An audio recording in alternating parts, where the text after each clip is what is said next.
Robert Mueller is testifying before the House Judiciary Committee today. Earlier this morning, a Volkswagen pulled into the Capitol Rotunda, and onlookers watched with delight and wonder as all 235 congressional Democrats poured out of the car until Committee Chairman Jerry Nadler finally emerged wearing a baggy polka dot outfit, gigantic shoes, white makeup, and a fright wig, and announced to reporters that he did not want the hearing to turn into some kind of circus.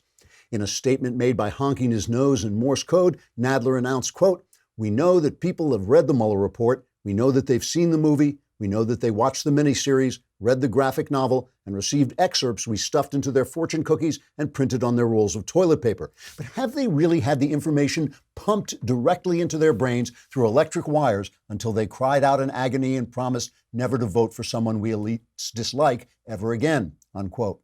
Nadler then was chased away from the microphones by Adam Schiff, who squirted him with water from a gigantic flower, then threw a confetti bomb at him, thus eliciting squeals of laughter from every 5-year-old present, plus the freshman congresswoman from Queens. Schiff then made elaborate faces through his pancake makeup and told reporters, quote, "Before this hearing, I disgraced myself and shamed my constituents by leveling unsubstantiated charges against the president without any evidence whatsoever. And since every single one of those charges was proven untrue by Mueller's investigation, I thought it important I return here today to disgrace myself and shame my constituents by leveling unsubstantiated charges against the president." Nyuk, nyuk, get it? Unquote. Schiff then amazed the crowd by balancing on a barrel and rolling around the rotunda while spinning a plate on a stick. Democrats promise the hearing will astound and amaze ladies, gentlemen, and boys and girls of all ages who will not believe how long a bunch of clowns can talk without solving a single problem that affects the lives of Americans. Trigger warning, I'm Andrew Klavan, and this is The Andrew Klavan Show. I feel hunky-dunky, life is tickety-boo. Birds are winging, also singing hunky-dunky-doo. Ship-shaped, ipsy-topsy, the world is zippity-zing. It's a wonderful day, hurrah, hooray! It makes me want to sing. Oh, hurrah, hooray! Oh, hooray, hurrah! The biblical book of Ecclesiasticus is not universally accepted as canonical, but it does contain this excellent piece of fatherly advice. Son, observe the time and fly from evil. This is a particularly good practice when watching the news. I've said this before, but it's important to keep remembering the time is summertime, when the normal progression from balmy spring days to hot dog days provides most of us with an opportunity to hit the beach, and Democrats with an opportunity to pretend global warming is a crisis that can somehow be solved by giving them more power to ruin our culture and economy. In summertime, barring emergencies, there's generally a lot less news than usual, so small controversies become big controversies. Some idiot on CNN screaming that a non-racist tweet is racist, or even all the idiots on CNN screaming that a non-racist tweet is racist, can garner coverage for days instead of the approximately 0 seconds it actually deserves. So, essentially, what we're watching when we watch summer news is not news, but the inner world of an increasingly deranged mental patient, namely the Democrat Party, which runs the media. This means this might be a good time to try to separate their incomprehensible blather from what's actually going on, or the real news. The real news is this. We have a crisis at the border, which both parties have left untended because it serves both parties' powerful elite. It hurts the poor by bringing in competitive workers at cheap prices and undermining the bargaining power of the weakest among us, and it hurts the nation by discarding the rule of law, but it gives rich people cheap help and powerful Democrats new voters, so you're a racist if you oppose it and your career is ruined. Elites want power. Get out of their way. We also have a debt crisis, which both parties have exacerbated because it allows the right to win votes by bragging about our powerful military, while the left can buy off the poor with useless and debilitating programs. Meanwhile, both parties put our posterity in hock because elites want power, so get out of the way. But what's the news on TV? Robert Mueller testifying about an absurd Russia hoax that's way past its sell-by date. The so-called Me Too movement, which has devolved into a political gotcha game, and one distortion after another meant to convince us that Orange Man bad and elite cabal of anti-American dirtbags good. Why? Because the elite want power. Get out of the way. Let's talk about this. The Mueller hearing later on, and by the way, we'll have the mailbag. I just want to remind you, the mailbag is coming up after the break. Cue the scream. Where's the scream? Thank you. Jeez, I'm sitting around here. All right. Robert Mueller is testifying. My impression, I don't want to go off half-cocked about this because these things happen in the morning before I really, while I'm preparing the show. I really want to sit and watch and think about it so I can get back to you with actual insights and not just instant reactions. But I do have to tell you, it looked like an utter disaster for the Democrats. Mueller was fuddling around. He hardly seemed to know where he was. He hardly seemed to have read his own report. It was as if he were a figurehead behind the people who were really doing the investigation. And we all know who those guys were. So it just really looked bad for them. But I want to show you the way this stuff is covered, just so you understand what is washing over people day after day after day. And I know we talk about this a lot, but it's worth going over because this is the power of the left. This is what the left has spent 50 years garnering. This is the long march into our institutions, the news media, the entertainment media, the academies, so that they control every piece of information that's coming out. And look, it does have an effect over time. It doesn't always have the effect they want, but it does have an effect over time. I just want to start. I want to start before I get to this. You know what? Let me do an ad first before I get deep into it. Let us talk about Ring. We love Ring. It is an incredible system for keeping your home safe. It's so cool. First of all, they have these cameras, camera doorbells. Anywhere you are, if somebody comes to the door, whether it's a delivery man or a guy in a hockey mask with a butcher knife, you can look at him on your phone and say, yeah, that's UPS. No, that's the guy from Friday the 13th. And you can decide whether to let this guy in or whether to call the police or whatever you want to do. You can talk to him anywhere you are. Ring's mission is to make neighborhoods safer. And you might already know about the smart video doorbells. They also have the floodlight cam that is activated through motion. Anyone steps on your property, the lights go on, and you got them. You can see them right there. It chases people away in and of itself. As a listener, you have a special offer on a Ring starter kit available right now with a video doorbell and the motion-activated floodlight cam. The starter kit has everything you need to start building a ring of security around your home. Go to ring.com/Klavan. That's ring.com/Klavan. Anyone comes to your door, wherever you are, you can say to him, how do you spell Klavan? And if he knows, do not let that guy in. So, like I said, the Mueller hearing looks like it was a disaster, and that's important because we're going to talk about that tomorrow when we get more information. But more important, I want to show you how this thing was set up. Before I do that, just as a palate cleanser, remember Stormy Daniels? Remember how the Southern District of New York, the U.S. Attorney, investigated payoffs made by Michael Cohen to Stormy Daniels to keep her quiet, and the other girl whose name escapes me, that they slept with Donald Trump. They were supposed to not talk about it, but they did talk about it, and he paid them off. And at the very worst, this would have been some kind of campaign violation. But at the end of that investigation, it seemed like there would be no more indictments, no more complaints, no problems for Donald Trump. The Washington Free Beacon has put together this beautiful montage of the run-up to that investigation on the news. Here's just a little bit of it. This is where it ends for this president. Many legal analysts have said that the Manhattan office of the Justice Department, the Southern District of New York, poses the real threat to the president. He's not out of legal hot water. There are a number of investigations. Southern District of New York, we're looking into the Trump Organization. Is there something there? If a prosecutor is looking at everything you ever did, probably. Could Trump Org be in trouble? You can see sort of the dominoes falling. And as far as that 10 years in the Trump Organization, that is where all the bodies are buried. The Southern District of New York might offer more trouble to Trump in the Trump orbit than even the special counsel's investigation. If they come out with some stuff, he is done. Forget Mueller. Forget about Mueller. Russia collusion, whatever. What's happening in the Southern District of New York is an existential crisis. The Southern District poses an existential threat. An existential threat. Existential threat. A greater existential threat. I think Trump should be really nervous. He's in big trouble. Dershowitz is basically saying, in the Southern District of New York, you're screwed. that was the Southern District of New York. Now, I play that. Now, a lot of that was from MSNBC, but still, not all of it was. I play that because I also want to play the buildup to the Mueller investigation on Good Morning America, where Clinton hack George Stephanopoulos masquerades as a journalist. Here is the buildup to the Mueller testimony this morning. Just moments from now, Robert Mueller heads to Capitol Hill for that high-stakes hearing. The big question, what will it mean for impeachment? Mueller's moment. The special counsel about to face off with lawmakers and answer questions about the Russia investigation for the first time. 5 hours of testimony about to start on Capitol Hill.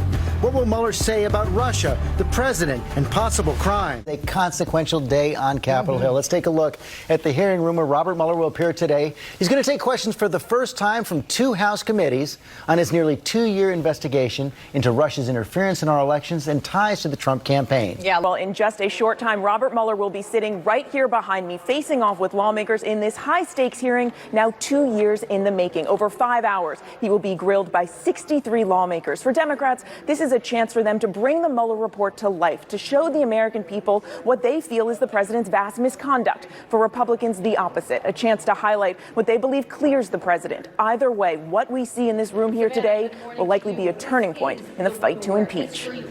This morning, the moment Democrats have been waiting for. It's a turning point. It's an existential crisis. It's over for this president. It's unbelievable. Again and again and again, these guys. It's like, you ever hear the term hoist with your own petard? A petard is a bomb. And what would happen is when you would light the bomb, if it blew up in your head, your hand, it blew you off the ground, you were hoist with your own petard.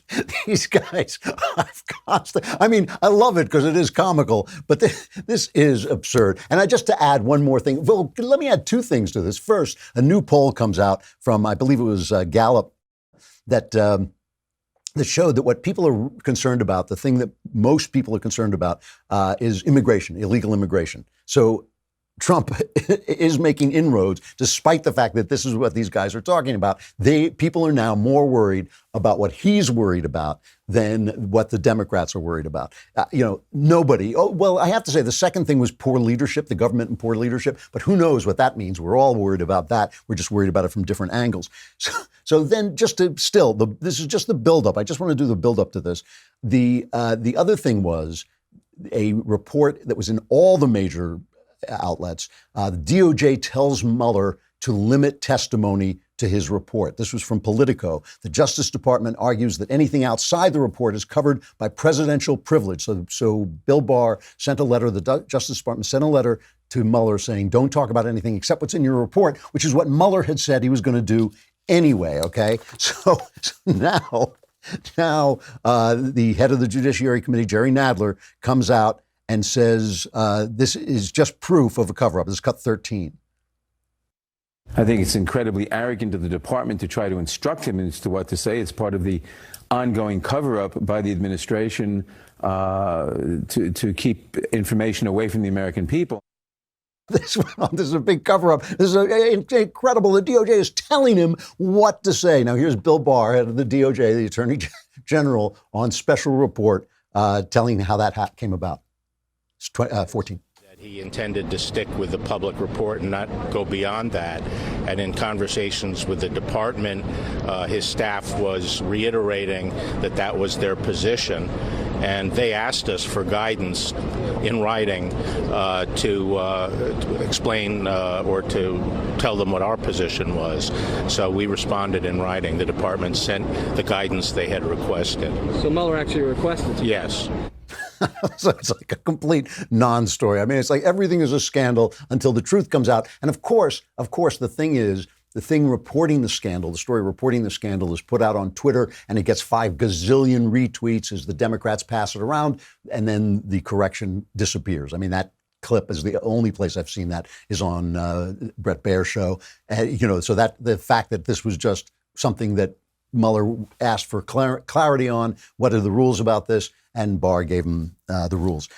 All right, so then we're going to get to the hearing itself and more. We've got more to talk about. But first, let's talk about Noom. I know that when I'm talking, it's very distracting that I just look so great. And the fact is, I exercise constantly. I watch what I eat, and I need things to help me with discipline. And Noom is an exceptional app that really will help you discipline your mind. Right? It's not a diet. It's not it's not a program. It just will help you to discipline your mind and give you advice on how to get forward. It's a habit-changing solution that helps users learn to develop a new relationship with food through personal personalized courses. It's based on psychology, and Noom teaches you why you do the things you do and arms you with the tools to break the bad habits and replace them with better habits. It's based on a cognitive behavioral approach. And it works. I've been using it. It actually is great. Noom's not a diet. It's a healthy and easy to stick to way of life. If you go off track, it doesn't shame you. It just gives you tips to help you to get back on the horse so you can stay healthy. You don't have to change everything in one day. Small steps make for big progress. Sign up for your trial today at Noom, N as in Nancy, OOM as in Mary.com/Klavan. Visit Noom.com/Klavan to start your trial today. That's Noom.com/Klavan, the last weight loss program you will need.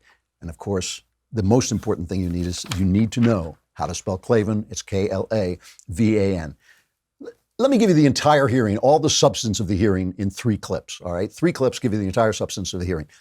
Jerry Nadler tries to get Barr to say, and again, Barr tries to get Mueller to say that essentially Trump is guilty, and that's what the report means. Here's the exchange. And remember, they're making fun of Mueller because he stutters around a lot and he seems lost. But I think part of it is that he's just trying to keep within the limits of the report. And part of it is that he seems to have been a figurehead who didn't do the actual investigating. So here's Nadler getting what the Democrats so desperately want.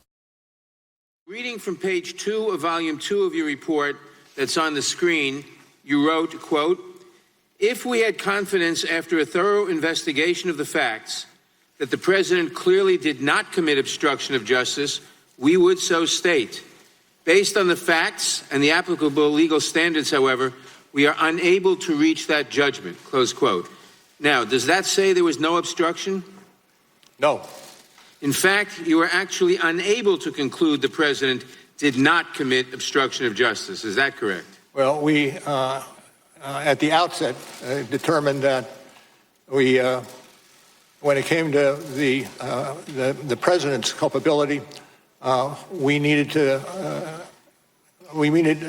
go forward only after taking into account the OLC opinion that indicated that a sitting president, cannot be indicted. So the report did not conclude that he did not commit obstruction of justice. Is that correct? That is correct. All right, so it did not conclude that he did not commit obstruction of justice. Now, that's everything, basically, the Democrats are going to get out of this. Now, here is the Republican side, and I mean, I'm talking about what people are looking at. I don't know how many people are watching this. I suspect not that many, but here is Doug Collins. Here's Doug Collins asking about Russian collusion, which is, remember, what this whole thing was supposed to be about. Was your investigation curtailed or stopped or hindered? No. Were you or your team provided any questions by members of Congress of the majority ahead of your hearing today? No. Is it true the evidence gathered during your investigation, given the questions that you have just answered, is it true the evidence gathered during your investigation did not establish that the president was involved in the underlying crime related to Russian election interference as stated in Volume 1, page 7? We found insufficient evidence of the president's culpability. So that would be a yes? Pardon? That would be a yes? Yes. Sorry. So no one tried to... This is an existential threat to the presidency. Nobody tried to obstruct the investigation, and they didn't find any evidence of collusion. That's it. But on this one thing, now remember, this whole thing is because the Democrats, and remember, the Democrats live within the media bubble just like the Republicans do. So the Democrats just have their imagination fed back to them all the time. If they believed in green dragons, eating the Empire State Building, the media would say that's what was happening. And it would shock them to find out that everyone in New York is looking at the Empire State Building and there's no green dragons. So in other words, they don't know this. What they think is that we read the report, but we didn't get the report. We're not smart enough to get the report. We need the visuals. We need it on TV. We're not going to read the book. We need to see the movie. They keep saying this. They keep actually using those terms. Okay, so now nobody tried to instruct. This is what Trump keeps saying. No obstruction, no collusion. No obstruction, no collusion. There was no obstruction and there was no collusion. So that's the end of that. But just in this one point that he was not exonerated, John Ratcliffe really went after him on this. And listen to this clip.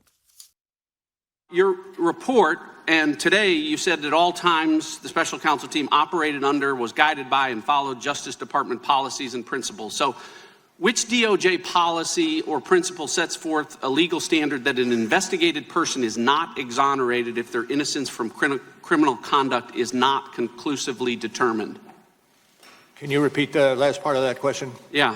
Which DOJ policy or principle set forth a legal standard that an investigated person is not exonerated if their innocence from criminal conduct is not conclusively determined? Where does that language come from, Director? Where is the DOJ policy that says that? Let me make it easier. Go ahead. Can you give me an example other than Donald Trump where the Justice Department determined that an investigated person was not exonerated because their innocence was not conclusively determined?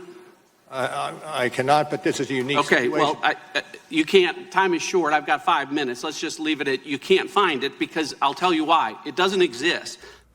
Of course it doesn't exist. The principle that you have not been exonerated does not exist in law. I mean, think about it for yourself, right? You're accused of some horrible thing you didn't do, right? You go to trial. They either find that you are not guilty or you're guilty. You either did it or you didn't, right? You're innocent if they can't prove it. That's the standard. That's the legal standard. It is so important. It is such an important legal standard because you can ruin anybody with innuendo. You can charge anybody with anything. As they always say, you can indict a ham sandwich. You can charge anybody with anything. How would it be if you got charged of some terrible thing and they said, well, we couldn't prove you were guilty, but you're not exonerated? You never do that. You never do it, right? You say, not guilty. I was found not guilty. And even if it's a miscarriage of justice, you are innocent until proved guilty, all right? So this whole thing is just, it's like, talk about being hoist with your own petard. This just blew up in the Democrats' face. As it was, I mean,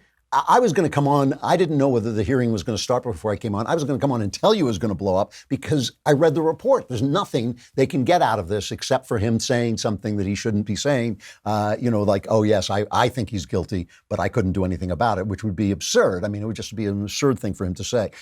Meanwhile, there are new polls coming out, an NPR PBS NewsHour Marist poll, which shows that the policies of the Democrats, the actual thing that we are voting on, because this is trash, this is a hoax, the actual thing we're voting on, the people hate Democrat ideas on health care for illegals. 62% say it's a bad idea, including 47% of moderate Democrats, 67% of independents. 67% are opposed to the Democratic plan to decriminalize illegal border crossing, with 47% of Democrats, 68% of independents, and 63% of minority voters opposing the left-wing push for open borders. And 37% of progressive Democrats also agree that decriminalizing border crossings is a bad idea. And by the way, Trump's approval ratings are rising. And those are, so far, the latest one poll I saw was an approval rating just of adults. When they start to talk about voters, I think his approval rating is rising even more. Let's take a quick visit to our favorite place, the New York Times op-ed page, or as we like to call it, Knucklehead Row. Oh, hey, hey, oh, hey, ho, let's go waltzing down to Knucklehead Row. So one of the knuckleheads on Knucklehead Row, Thomas Friedman, is finally waking up to what they're almost not allowed to say in the pages of the New York Times, that this woke stuff, this leftist stuff, this socialist stuff is a bad idea. When I drilled down on people and said, why do you feel Trump's going to win? I kept bumping up against the Democratic debates when they heard people, talking about decriminalizing people who enter the country illegally, that act. And I personally think you should have to ring the doorbell when you come into our country. That was a position Julian Castro had an argument about oral work about. And said many people some people there seem to agree with. I don't think giving away, health care to illegal immigrants is an automatic thing. I think it's something we really better be thinking about, especially when you consider the health care needs and demands of Americans, like veterans, for instance. And I think taking away the private health care of 250 million Americans who are one way or another covered by that, replacing it for Medicare wherewithal, that may be a good ultimate goal, but that's something you really want to very gradually build up to. And I think that just shocked a lot of people. It shocked a lot of moderate Democrats. And it certainly was probably a real shock to some of those independents, moderate Republicans, and suburban women whom you're going to need to win. And my main point, Anderson, was this: you want a revolution? I'll give you a revolution. 4 more years of Donald Trump. You should see the look, if you're listening to this, the look on Anderson Cooper's face, like he's watching the world explode and there's not a damn thing he can do about it. But I mean, really, there's the news, right? The policies they're proposing, the real things that are happening. And then there's the news, which is this fantasy that the Democrats have that is broadcast, dutifully broadcast. I don't even know sometimes whether the media is broadcasting the fantasies of the Democrats or the Democrat fantasies are guiding them or being piped into the Democrats from the media. In other words, I don't know which one is doing the imagining, but it is an imaginary world. It's an imaginary America because they haven't been paying attention to what people want all this time. You know what else is blowing up? The Me Too movement. And this is kind of a shame because I do think women are mistreated. Although I also think, if you want to go to work, if you want to say I'm equal to men and I want to go to work in the office, yes, it behooves men, especially powerful men, to treat you with respect, as we should all treat one another with respect, of course. But also, you're going to have to stand up for yourself. You can't be both a helpless female who needs to be rescued and a strong, independent woman who wants to go to work. You can't be both. You got to be able to say to a guy, get your hands off me, stop chasing me around the desk. We're not doing this. That is the thing that goes on. And they want to get rid of this Me Too thing because why? Because all the power centers are left wing. So that the New Yorker, Jane Mayer, publishes a piece saying Senator Al Franken, who was resigned after like 8 women said he was been groping them and kissing them when they didn't want to be groped and kissed. He resigned. He shouldn't have resigned. It was a hit job by the right. It was a hit job by Sean Hannity. It was Sean Hannity who forced him to do all this stuff. And as Molly Hemingway points out, Jane Mayer is the same person who spewed all this garbage at Brett Kavanaugh about stuff that he was running rape gangs and he was doing all this terrible stuff. And that's the same person. The problem that they have is that elites abuse people. It's not just women, because if they're gay elites, they abuse guys, and the women working for the elites, like Jeffrey Epstein had a couple of powerful women going out there and bringing women to him. So it's not just male or female, it is power versus less power. Believe me, Epstein was not messing with the children of millionaires. He wasn't getting the girls from Park Avenue, who were 15. He was getting 15-year-olds who couldn't defend themselves, who had nowhere to go. I want to show you something, and I do this. I want to say this is the actress Olivia Munn, and I don't want to pick on Olivia Munn. It's not about that. It's just about how blind people are to their power, how blind people are to where they are and who they are. She goes off on Me Too. Right? And suddenly Me Too is not so much fun because who's it taking out? It's taking out Hollywood people. It's taking out media people. It's taking out powerful people, many, many of them on the left. Remember, the left runs the media. I mean, think about this. We have had many, many more. The conservatives, Republicans have had many, many more Supreme Court picks than the Democrats. The Supreme Court has been liberal for years. Why is that? Because the media controls so much of the atmosphere that the right is afraid to deal with them too. And the right has its elites as well as the left, and its elites who are sticking together against the rest of us. So Olivia Munn is talking about Me Too and the fact that a lot of people who mistreat women are getting away with it and not being accused at all. That we have stuff with, the Afflecks, both of them. They just keep going and hoping that, nobody's going to, find out. We've got, Tarantino, who admitted to abusive behaviors on set and also admitted to knowing what Harvey Weinstein was doing. If we get enough people to join on board and do his movies, we all just kind of keep moving forward. And, for me, I think the frustrating thing that has always been there, and as you see it happening still, is that, when most people mess up, we have to go to the back of the line and earn our way back up. But then there are these certain men who, when they mess up, they kind of go, oh, sorry, my bad, and then just resume their place in line.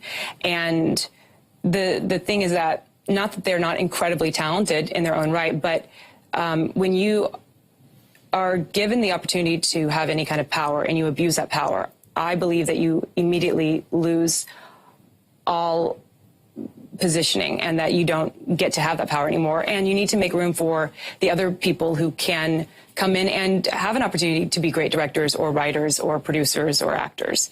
And that, the abusers need to go to the back of the line. And, redemption is possible, but you got to earn it just like everybody else. So there's a obviously lovely, intelligent, articulate woman speaking with a lot of honesty about powerful people in the industry and how they've gotten away with Me Too. Now, here she is promoting and discussing one of these Marvel Universe movies that I can't stand. And what's the name of her character, guys? Psylocke? Psylocke. All right. So her name is Psylocke. And she talks about the fact that the director and the writer didn't know enough about her character. When I was doing X-Men, I was actually surprised that the director and the writer didn't even know that Psylocke had a twin brother. And I had to talk to them about a lot of different things about Psylocke and some other parts of the world that they didn't know. And that, as a fan, was very frustrating. Okay. Now, the director of that film is Bryan Singer. Bryan Singer, who's I think directed something like 5 of these films and has been repeatedly accused of passing around little boys at parties where the gay mafia in Hollywood pass around little boys. He's been repeatedly accused of this. He was thrown off Bohemian Rhapsody because of the controversy. Once it got above the level where it might have hurt the picture, he was hired for it, but he was thrown off it. And her problem with him is he didn't know enough about Psylocke.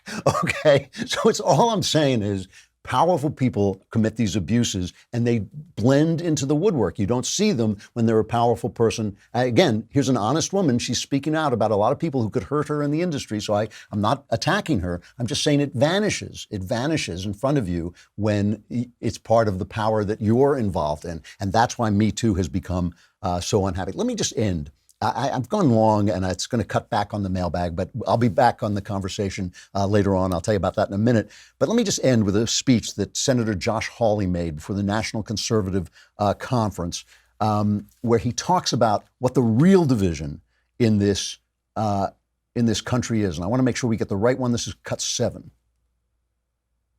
For years, the politics of both left and right have been informed by a political consensus that reflects the interests not of the American middle, but of a powerful upper class and their cosmopolitan priorities. This class lives in the United States, but they identify as citizens of the world. They run businesses or oversee universities here, but their primary loyalty is to the global community. And they subscribe to a set of values held by similar elites in other places. Things like the importance of global integration and the danger of national loyalties, the priority of social change over tradition, career over community, and achievement and merit and progress. Call it the cosmopolitan consensus. On economics, this consensus favors globalization, closer and closer economic union, more immigration, more movement of capital, more trade, on whatever terms. The boundaries between America and the rest of the world should fade and eventually vanish. The goal is to build a global consumer economy, one that will provide an endless supply of cheap goods, most of them made with cheap labor overseas, but funded by American dollars. So he was immediately attacked because cosmopolitanism is something that's been used in the past to attack Jews. But the thing is, the attack on Jews was unfair. The attack on cosmopolitanism is not unfair. The point is, however, that we are getting the news from large corporations, from the elite, from the powerful. We are getting the news from the people with the biggest motivation to lie. And yes, most of the time that serves the Democrats, but there is a large swath of the Republican Party that is in that same boat and has been paddling in that same direction, albeit a little slower over time. That's the news. That is the real news. Everything else is just what they're trying to convince you of. I'm going to go to the mailbag, and I'm running out of time. I'm running out of time, but we're going to have the next episode of The Conversation later today at 7 p.m. Eastern, 4 p.m. Pacific. I'll answer all your other questions, and I guarantee my responses will change your life, possibly for the better. And they'll all be exactly Correct. And the important thing, the real thing that you care about, is that Alfonso Rachel will be the host of the show. And he is always great, always terrific to listen to. If you subscribe, go to dailywire.com and subscribe for a lousy $10 a month, $100 for the year. And then you can ask your questions and I will answer them all. 7 p.m. Eastern, 4 p.m. Pacific. Join the conversation. Let's take a break and then we will have the mailbag.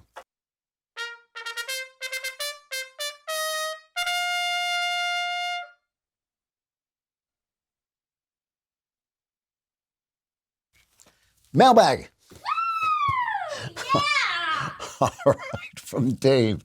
All hail, Klavan, Supreme Leader of the Multiverse. Thank you, much deserved.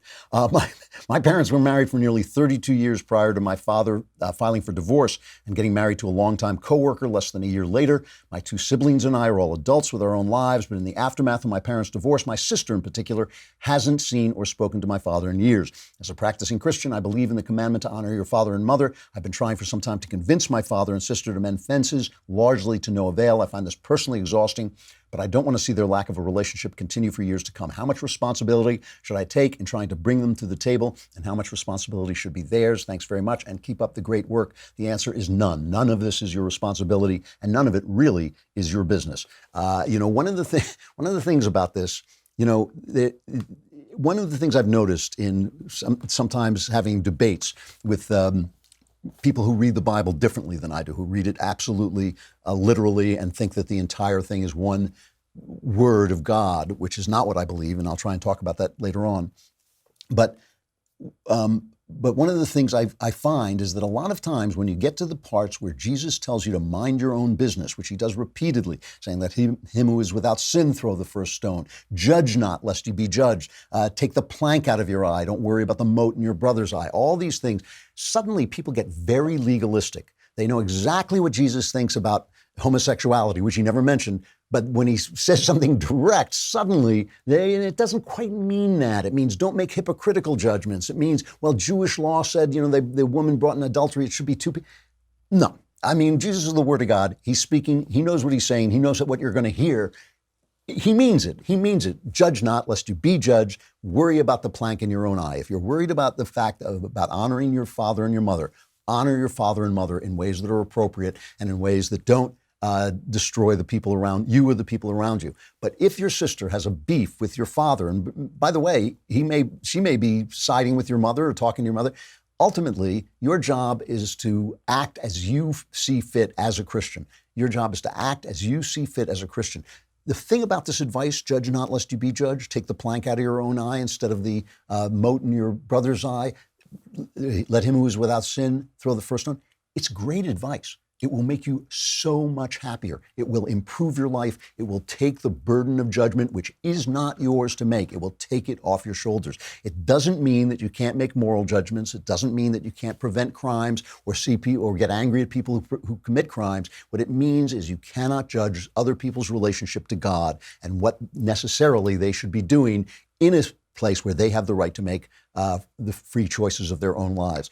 You will be so much happier if you leave this alone and be good to your sister, be good to your father, be good to your mother, honor them all, treat them all with love and respect, and leave them alone. It's great advice. It's so much in the gospel is great advice, and people do everything they can not to hear it. All right, from Patrick, during the backstage special with Senator Ted Cruz, you mentioned how Game of Thrones' biggest flaw was that it had no vision.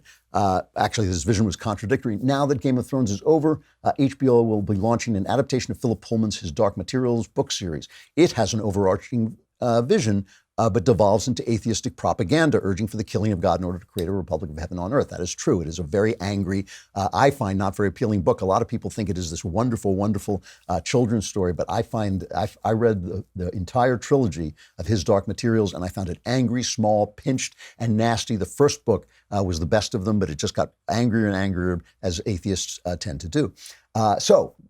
Patrick says, I'm an aspiring fantasy writer myself. My question for you is, how do writers establish a vision for their works without devolving into simplistic propaganda for a particular belief system? Thanks so much. Love the show and your work. Well, listen, it's a great question. I mean, only Shakespeare does it perfectly. Only Shakespeare so disappears into his worlds that you really can't really necessarily understand what Shakespeare believes. When people say Shakespeare says, what they mean is a character in Shakespeare says. The rest of us all have a problem with this. But the thing that you have to do is, first of all, the problem with Game of Thrones is that the author's vision of metaphysics makes no sense. It makes no sense in the context of his story, right? He doesn't believe that there's a supernatural world, and yet supernatural things happen. He doesn't believe there's a God, but things happen that could only happen if there was a God. He's said that he's an atheist, and it just makes no sense that people can worship the Lord of Light and come back from the dead, that people come back from the dead and say, well, there was nothing there. If there was nothing there, where'd you come back from? That doesn't make any sense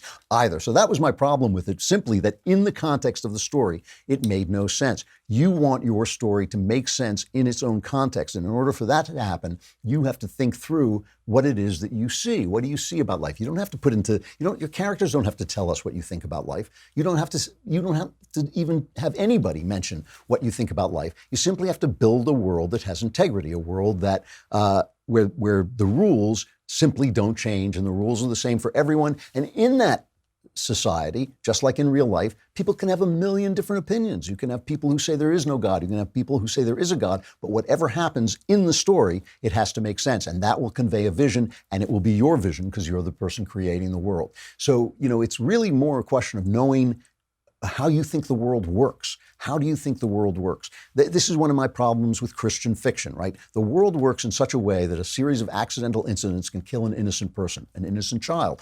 That's something that happens in real life. And if you can't contain that within your vision, I'm not saying you have to write about that, but if you can't contain that fact within your vision, it's not a good vision. It's not a vision that actually describes the world. You want a vision big enough and ugly enough and true enough to describe the world as it is, but that doesn't mean you can't also say that there's a moral universe, which I think is also pretty obvious, that there's a moral universe that actions represent.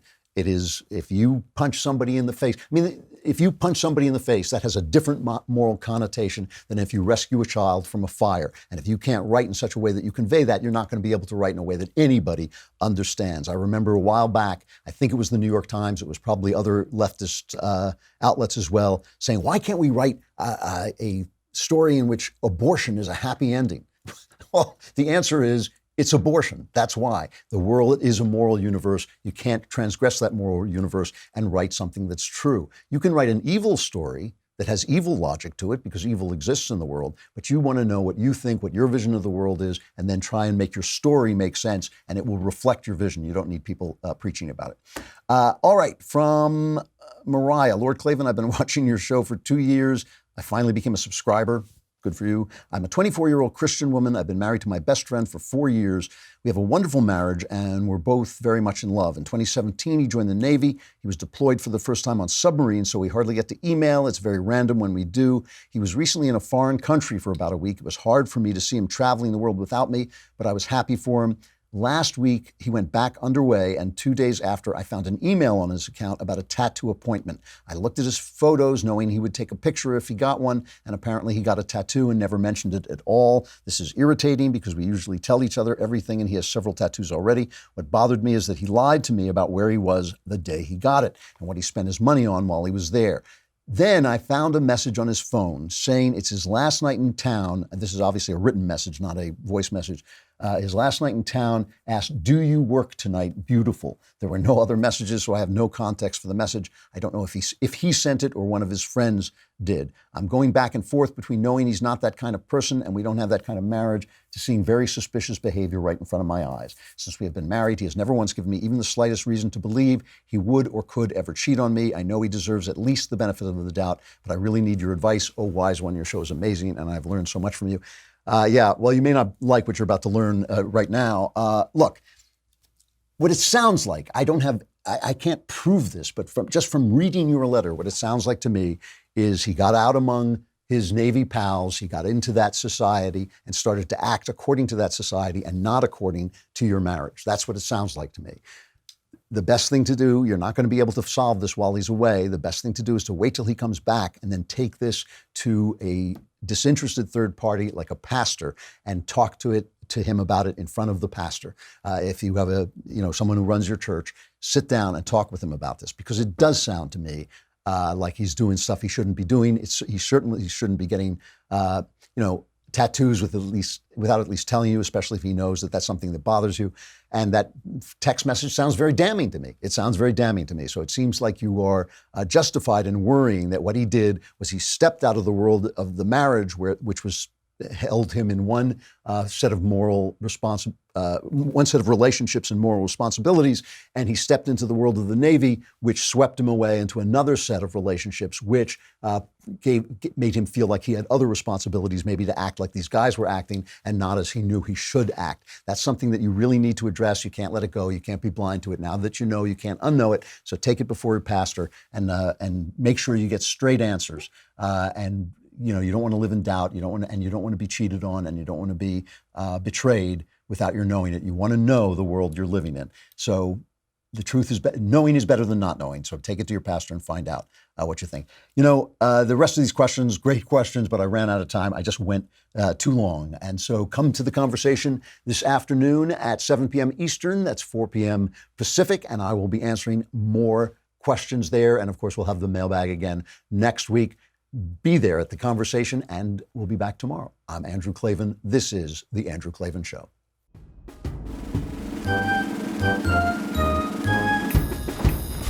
Oh, hooray, hurrah! The Andrew Klavan Show is produced by Austin Stevens and directed by Mike Joyner. Executive producer, Jeremy Boring. Senior producer, Jonathan Hay. And our supervising producers are Mathis Glover and Robert Sterling. Edited by Adam Sayevitz. Audio is mixed by Mike Cormina. Hair and makeup is by Jesua Alvera. Animations are by Cynthia Angulo. And our production assistant is Nick Sheehan. The Andrew Klavan Show is a Daily Wire production. Copyright Daily Wire 2019. If you want to delve the depths of leftist madness, head on over to The Michael Knowles Show, where we examine what's really going on beneath the surface of our politics and bask in the simple joys of being right.